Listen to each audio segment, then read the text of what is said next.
by the new calls to adopt socialism in our country. America was founded on liberty and independence, and not government coercion, domination, and control. We are born free, and we will stay free.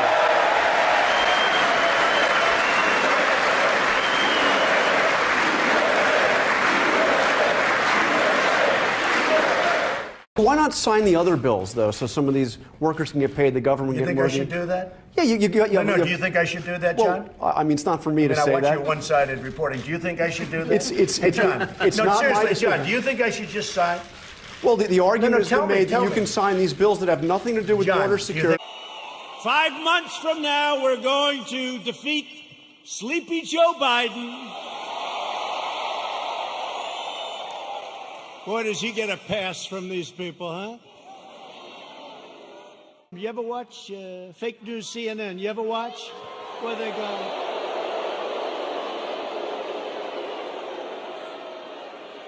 How about the CNN anchor standing in front of a building saying things are very peaceful here, and the building is, it looks like the biggest fire I've ever seen. The whole town is burning.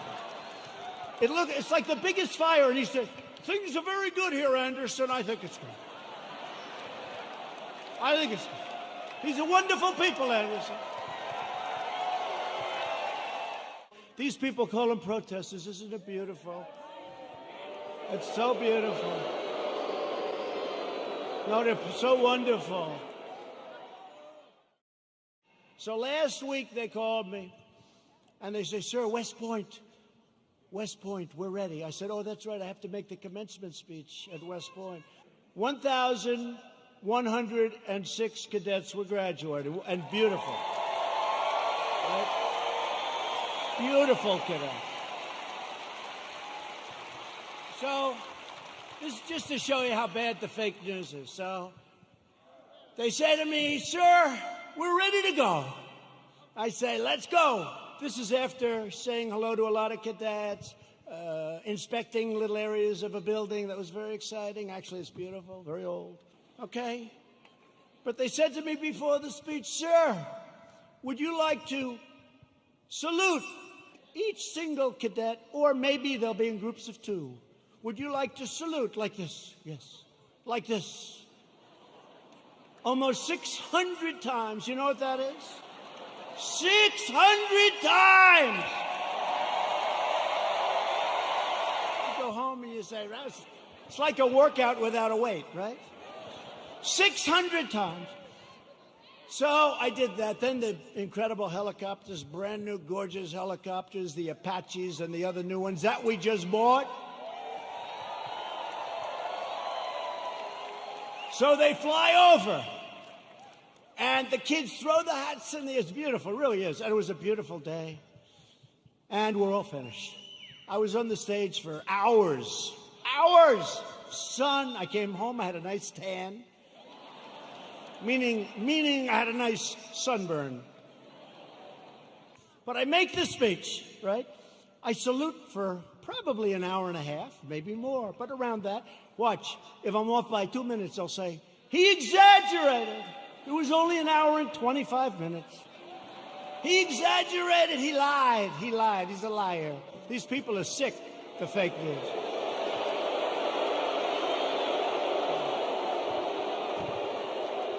So then, I finished saluting, my final salute. I said, thank goodness, thank you very much.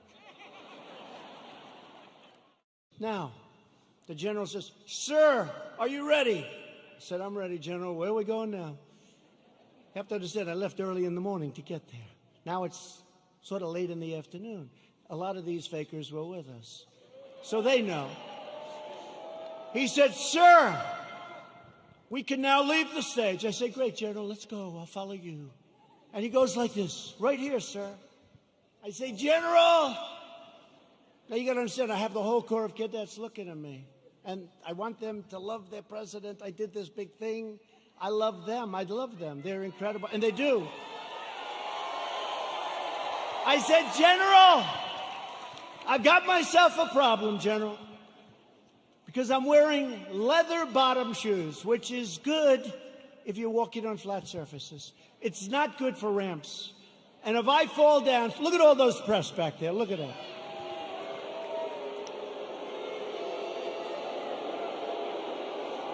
And this was a steel ramp. You all saw it because everybody saw it. This was a steel ramp. It had no handrail. It was like an ice skating rink. And I said, General, I have a problem. And he didn't understand that at first. I said, there's no way. You understood? I just saluted almost 600 times. I just made a big speech. I sat for other speeches. I'm being baked. I'm being baked like a cake.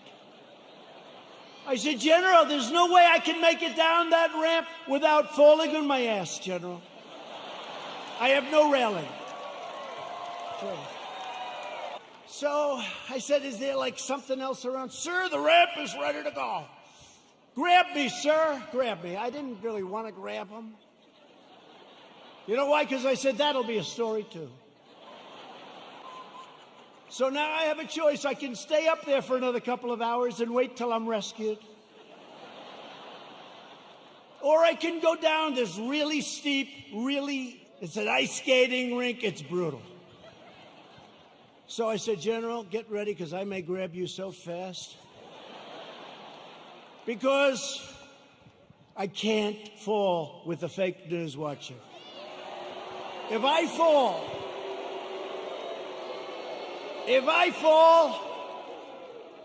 I remember when President Ford fell out of the plane, you remember? I remember when another president, nice man, threw up in Japan. And they did slow motion replays. It's true, right? It's true. So I end up saying, okay, General, let's go. I will only grab you if I need you. That's not a good story. Falling would be a disaster. It turned out to be worse than anything. I would have been better off if I fell and slid down the damn ramp. Right? So what happens is I start the journey inch by inch, right? And they said, here was the #1 trending story. I called my wife. She said, you're trending #1. I said to our great First Lady, was it that good, the speech, that I'm trending #1? Because I felt it was really good. No, they don't even mention the speech. They mentioned the fact that you may have Parkinson's disease. It's true. It's true. They say there's something wrong with our president. I'll let you know if there's something wrong, okay? I'll let you know if there's something. I'll tell you what, there's something wrong with Biden, that I can tell you.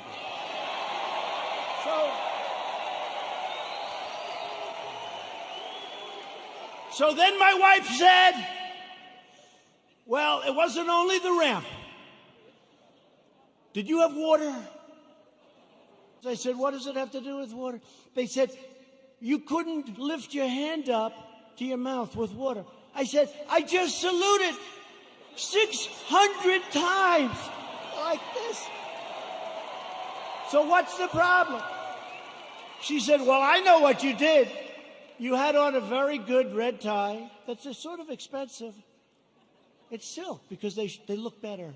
They have a better sheen to them. And I don't want to get water on the tie. And I don't want to drink much. So I lifted up the water. I see we have a little glass of water. Where the hell did this water come from? Right? Where did it come from? And I looked down on my tie, because I've done it. I've taken water, and it spills down into your tie. It doesn't look good for a long time. And frankly, the tie is never the same. So I put it up to my lip, and then I say, because I don't want it to, just in case. And they gave me another disease. They gave me another disease.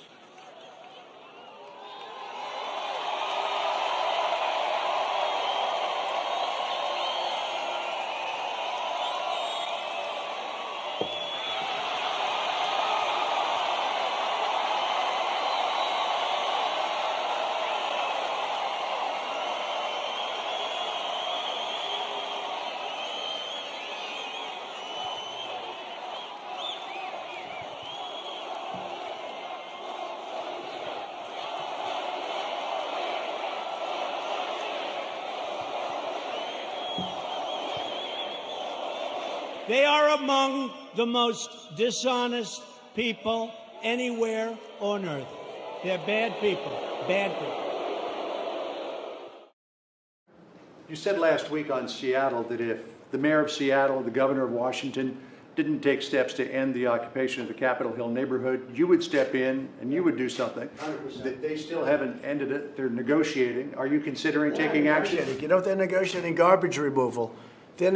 These people have taken over a vast part, a major part, a very good part of Seattle. Seattle's big stuff. That's a major city. And we have a governor who's a stiff, and we have a mayor who said, oh, this is going to be a love fest. I saw what went on with the hitting and the punching and the beating and all the other things going on in Seattle. And you have a governor that doesn't do a damn thing about it. And you have a mayor that doesn't know she's alive. She's talking about it's going to be a love fest this summer. And I've already spoken to the Attorney General about it. But if they don't do the job, we will do the job. I think it's incredible also that the radical left press doesn't cover it. They're acting like nothing happened. You turn on the news, you look at the news, you don't even see stories about it. If the right ever took over a city, conservative Republicans took over a city, it would be the biggest story in history. Your campaign had an ad showing migrants climbing over walls and Well, so that's on. true. They weren't actors. They're not going to be doing that. They weren't actors. They're hundreds of miles away, though. They're hundreds and hundreds of miles away. That's not an invasion. Honestly, I think you should let me run the country. You run CNN. All right. And if you did it well, your ratings would be much better. If I may ask one other question, Mr. President, if I may ask one other question, are you worried? That's enough. That's enough. You're doing state dinners for them. They're ripping us left and right. Just take them to McDonald's and go back to the negotiating table. Seriously. It's true.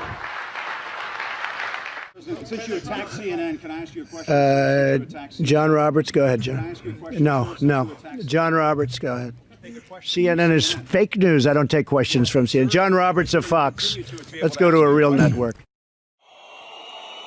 5 months from now, we're going to defeat Sleepy Joe Biden. Boy, does he get a pass from these people, huh? You ever watch fake news CNN? You ever watch where they go? We have a great heritage. We're a great country. You are so lucky I'm president. That's all I can tell you.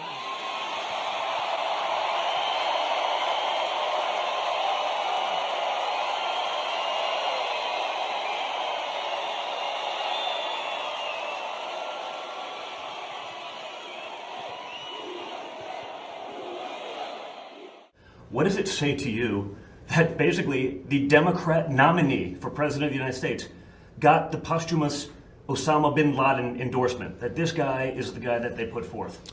It says to me we're going to immediately make a commercial out of that, if that's true. It's true. I saw this. I was watching, I had Rob O'Neill on this very podcast because he's the guy. By the way, say no more. It's a great commercial. I have one last question. It has to do with Joe Biden. He said he thinks that military will escort you from the White House.